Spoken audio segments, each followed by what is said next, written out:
nous tous et je bénis le Seigneur pour l'opportunité de pouvoir enregistrer cette vidéo et de partager un message vraiment très spécial avec nous ce soir.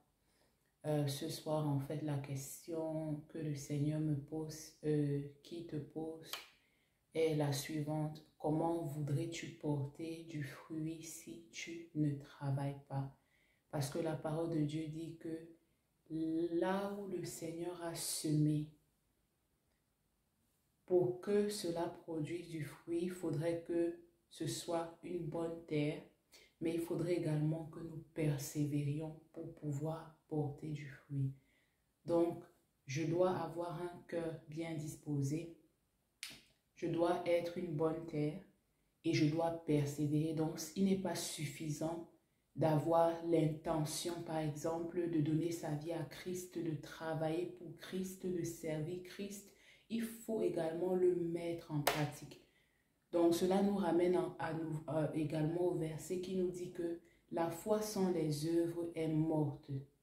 Donc, le Seigneur me dit, comment veux-tu porter du fruit si tu ne travailles pas? Oui, je crois en Jésus-Christ. Oui, je crois qu'il est le chemin, la vérité et la vie. Oui, je crois que l'on ne peut être sauvé que par le nom de Jésus et par le sacrifice qu'il a accompli à la croix. Oui, je crois qu'il a préparé de bonnes œuvres afin que je les pratique. Mais ça ne sert à rien d'y croire si je ne les pratique pas. Donc, le Seigneur me demande de prier, de comprendre quelle est la raison pour laquelle il m'a créé. Pourquoi est-ce qu'il m'a envoyé sur la terre? Pourquoi est-ce que je me trouve dans cette ville, dans cette maison? Pourquoi est-ce que je suis l'ami de telle personne? Pourquoi est-ce que je suis la collègue de telle personne en particulier? Quel est le travail que Dieu voudrait que j'accomplisse dans sa vie? Quel est le travail que je dois accomplir dans cette ville, dans ce bâtiment, dans cet immeuble, dans cette maison? Qu'est-ce que Dieu attend de moi? Parce qu'il faut travailler. Ce n'est pas suffisant de savoir, ok, Dieu m'a sauvé et il m'a confié un travail. Il faut que je découvre quel est ce travail et il faut que je travaille effectivement, que je persévère. C'est-à-dire, je ne le fais pas quand je me sens bien ou quand j'en ai envie ou bien quand tout va bien. Non, je le fais constamment, à chaque souffle, à chaque mot, tout ce que je fais. Je dois le faire constamment. Je dois faire ce travail que Dieu me révélera de manière constante, de manière continue. Je dois persévérer. Et ce n'est qu'en persévérant que je produirai du fruit parce que Dieu est en train de me poser la question ce soir, jeudi, quel est ton rendement? C'est la même question qui te pose. Quel est ton rendement? Qu'est-ce que tu fais pour moi? Est-ce que tu es en train de travailler pour moi? C'est la question qui me pose, c'est la question qui te pose. Est-ce que tu es en train de travailler pour moi là où tu es censé travailler pour moi? Parce qu'il y a également un lieu précis, une assemblée précise, un groupe précis auquel nous devons appartenir pour servir Dieu. Chacun a une place dans ce monde, mais c'est Dieu qui seul est capable de nous révéler où est notre place, quelle est notre place. Et une fois qu'il nous l'a révélé, il ne suffit pas simplement que j'aille dans cette assemblée. Il ne suffit pas simplement que je rencontre cette personne. Il peut s'agir de beaucoup de choses, du mariage, de l'amitié, même dans nos familles, entre frères et sœurs. Nous avons un travail à faire dans la vie de nos frères et de nos sœurs, tout comme ils ont un travail à faire dans la nôtre. Donc Dieu ne fait rien pour rien. Nous ne sommes pas des pots de fleurs. Nous avons tous des fonctions bien précises à remplir dans les différents domaines de nos vies, dans les vies d'autres personnes. Et nous devons demander à Dieu, Seigneur, aide-moi à comprendre mon rôle dans ce domaine précis, dans cette relation précise, dans cette vie précise, dans ce travail. Aide-moi à comprendre le travail que tu demandes que je fasse pour toi. Et à le faire effectivement, pas de temps en temps, mais constamment, à persévérer et à porter du fruit. Puisse le Saint-Esprit m'aider, t'aider à porter du fruit dans le nom de Jésus-Christ. Puisse-t-il ouvrir nos yeux, que nous comprenions que nous courons un très, très grand danger si nous ne découvrons pas le rôle que nous avons à jouer sur cette terre.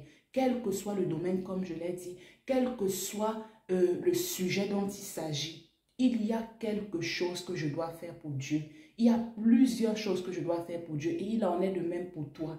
Et aujourd'hui, le Seigneur dit, demande-moi ce dont il s'agit, découvre ce dont il s'agit, comment je le fais en priant. Il a dit, demandez, vous recevrez. Il a dit, cherchez et vous trouverez. Il a dit, frappez, l'on vous ouvrira.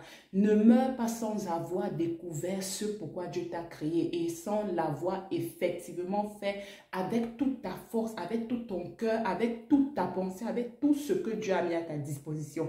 Fais cette prière de tout ton cœur et dis, Saint-Esprit, pardonne-moi d'avoir vécu jusqu'à présent sans m'inquiéter, sans même me demander, mais pourquoi est-ce que tu m'as créé, sans jamais te poser la question. Pardonne-moi pour tout ce que j'ai fait en vain. Pardonne-moi pour avoir suivi mes propres plans. Pardonne-moi pour ma paresse et pour tous les prétextes, Seigneur, que j'ai utilisés jusqu'à présent pour ne pas te servir. Pardonne-moi, Seigneur, d'avoir été un lukewarm Christian. Un lukewarm Christian, ça veut dire que tu es tiède, tu n'es ni chaud ni froid. Tu dis oui, je crois en Jésus, oui, de temps en temps, quand ça m'arrange, je vais à l'église. Non, ce n'est pas de ça qu'il s'agit. Dis Seigneur, pardonne-moi. Et je prie en ce moment, je veux le préciser, je prie d'abord pour moi avant de prier pour toi. Seigneur, pardonne-moi. Seigneur, pardonne à ta fille, pardonne à ton fils, pardonne-nous Saint-Esprit pour tous les prétextes que nous avons utilisés jusqu'à présent. Et révèle-nous clairement ce que tu attends de nous dans chacune de nos vies, dans chaque domaine de nos vies. Seigneur, dans chaque relation, Père éternel, que tu as toi-même bâti.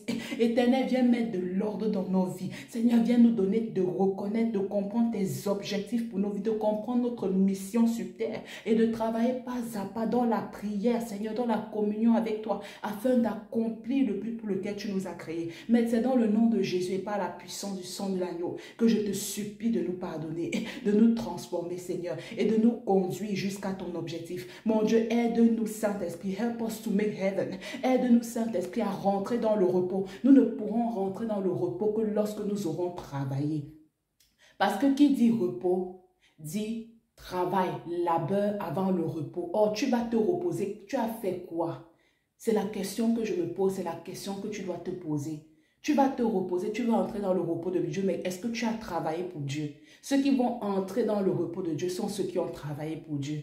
Je nous invite vraiment à prendre cet avertissement au sérieux, parce que moi je le prends au sérieux et j'ai bien l'intention de prier sans relâche chaque jour de ma vie pour supplier le Seigneur, pour moi comme pour toi, qui nous aide à accomplir toutes les tâches qu'il nous a confiées de notre vivant afin de pouvoir nous reposer lorsque il nous rappellera à lui. Que le Seigneur nous bénisse tous et que son nom seul soit glorifié et que le but pour lequel il a fait sortir ce message soit accompli d'abord dans ma vie et dans la tienne au nom de Jésus-Christ. Je cache ma vie et ta vie dans le sang de l'agneau. Merci Saint-Esprit. Gloire à toi Saint-Esprit. Gloire à toi mon Jésus. Alléluia.